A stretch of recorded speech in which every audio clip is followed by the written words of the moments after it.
Apakah boleh punya prinsip seperti Masjid Jogokarian?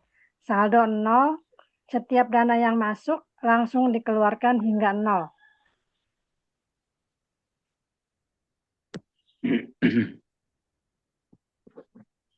Ya boleh aja, ya.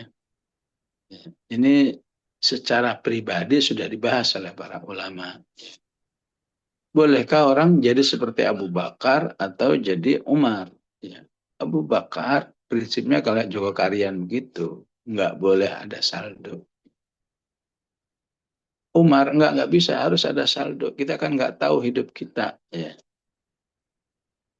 Ala kulli hal, di kalangan sahabat banyak gitu ya. Abu Darda termasuk juga orang yang nggak boleh ada saldo dalam hidupnya itu. Ya. Uang itu diberikan oleh Allah untuk dipakai semuanya.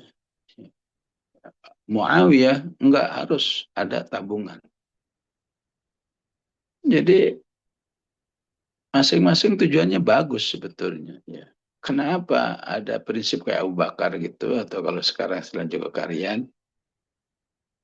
Karena khawatir yang disimpan itu menghalangi orang lain yang membutuhkan. Ya. Ngapain kamu nyimpan sesuatu yang kamu sendiri nggak kamu butuhkan? Jadi semua ada dalilnya. Kan hidup itu ya dijelaskan oleh Rasulullah Sallallahu Alaihi Wasallam. Ya, kamu itu terpenuhi dua hal. Kamu itu sudah berkecukupan namanya. Ya, ya. Pertama, ya Allah jaga keamananmu. Kamu kemana-mana aja aman. Itu kamu tuh sudah sangat beruntung. Terus jatah makananmu pagi ini, siang ini, malam nanti udah terbayang semua. Ya. Bahkan ada orang yang bukan hari ini aja, bulan depan, tahun depan pun sudah terbayang rezekinya, rezeki untuk makannya. Maka kata kelompok ini, apa tidak sayang kalau yang kamu simpan itu ya dimanfaatkan yang lain sehingga menjadi amal solehmu. Ya.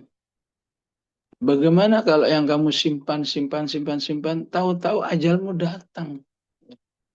Yang seharusnya kamu berikan kepada orang lain untuk membahagiakan kamu di alam kuburmu, karena tidak kamu berikan, akhirnya ya, dinikmati oleh ahli warismu. Ya, ini dari sejak dulu soal masalah nyimpan atau menolkan itu sudah jadi perdebatan di kalangan para sahabat. Yang pada akhirnya menurut saya, sahabat yang mengatakan tetap harus ada yang disimpan, baik juga.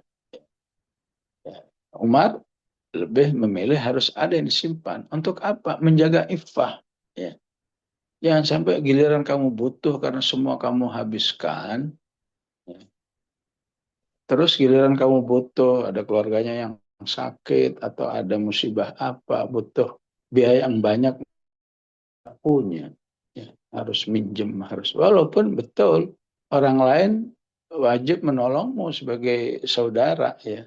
Tapi ya tidak semudah melaksanakannya ketika minta tolong dan seterusnya. Ya.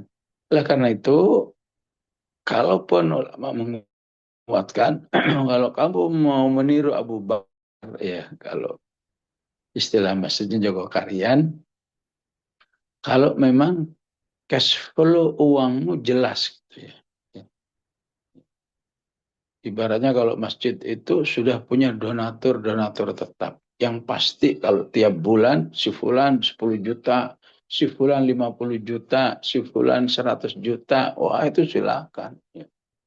Dan tidak semua masjid begitu. Ya. Alangkah banyak masjid-masjid kita yang tidak punya pemasukan yang pasti. Ya. Pemasukannya 1 juta, bulan depan nggak ada. Itu masih banyak yang begitu. Ya kalau nggak disimpan, ya gimana dia mengatasi kekurangan-kekurangan. Ya, ya ala kulli hal memang banyak berisiko. Sebagaimana kehidupan itu sendiri nggak terlepas dari risiko. Kamu model Abu Bakar begitu, ya risikonya ya semoga tidak terjadi kamu lagi mengalami sebuah kebutuhan yang mendesak tapi nggak ada. Akhirnya kamu harus meminta-minta tolong kepada orang lain. Ya. Kekurangan, kalau mau disebut kekurangan nih, ya kekurangan yang dialami oleh Umar, khawatirnya kamu nyimpan lagi, nyimpan lagi, tahu-tahu ajalmu datang, yang seharusnya itu kamu, kalau kamu infakkan, alangkah besarnya pahala yang kamu terima, ya. Tapi karena kamu kasihkan nyimpan, nyimpan, akhirnya ya kamu meninggalkan hartamu yang seharusnya membuat kamu bahagia kalau kamu lebih banyak kamu infakkan, tapi akhirnya di dinikmati oleh ahli waris. Lah, bukankah Allah mengatakan usahakan ahli warismu tidak hidup terlunta-lunta? Ya, ya. Iya betul, tapi kadang-kadang orang yang keasikan nabung, ya, sebetulnya ahli waris itu misalnya cukup dengan 1 miliar udah sejahtera gitu ya. Karena keasikan nabung ternyata melebihi. Satu ahli waris dapat jatah warisannya 2 miliar, ya. eh, 1,5 miliar, ada yang 10 miliar dan seterusnya. Alangkah sayangnya itu ya, ya. Padahal Rasulullah mengatakan usahakan kalau kamu mati jangan ahli warismu jangan jadi peminta-meminta, ya. Ahli warismu tetap dalam keadaan iffah. Tapi kalau harus satu ahli waris 10 miliar, satu ahli waris 100 miliar, sayang sekali itu, ya. Ya begitu insya Allah. Allah alam.